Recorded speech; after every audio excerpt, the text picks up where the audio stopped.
আমি কি করে দেবেন যারা জীবনে দৃশ্য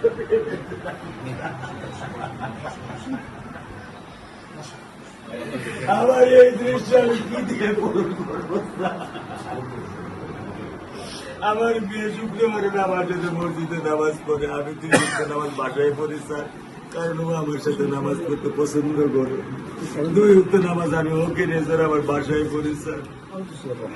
আল্লাহ আমি জানি না আল্লাহ তো আমার কোন পরীক্ষা ফেলেছে, এই দুঃখ এই কষ্ট মৃত্যু ছাড়া আমার আর কোনো শেষ নেই স্যার, আর কোনো শেষ নেই স্যার।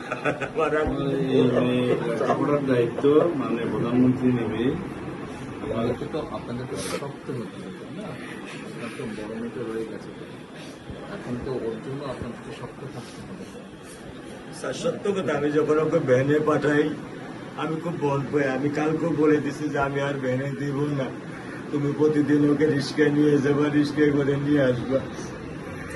আমি ক্লান্ত স্যার, 10 বছর বয়স থেকে স্যার অবহেলা পেতে পেতে পেতে পেতে স্যার আমি আর নিতে পারতেছি না স্যার।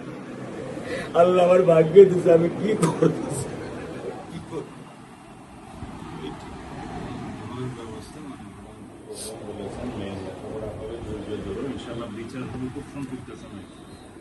ইত্যাদি বেশি বলতে পারবো না, কারণ আদালতের বিষয় তো। আমরা চার্জশিট দেবো ইনশাআল্লাহ এই 24 ঘন্টার মধ্যে। আমি সত্য কথা বলি, আমার 55 বছর বয়স এত সুন্দর, এত সুচারু ভাবে আমি কখনো দেখিনি। এটা আমি বুঝতে পারছি না, এটা তো বুঝতে এটা আমি বুঝতে পারছি স্যার। এটা প্রধানমন্ত্রী চলে আসছেন, এটা আমার সৌভাগ্য।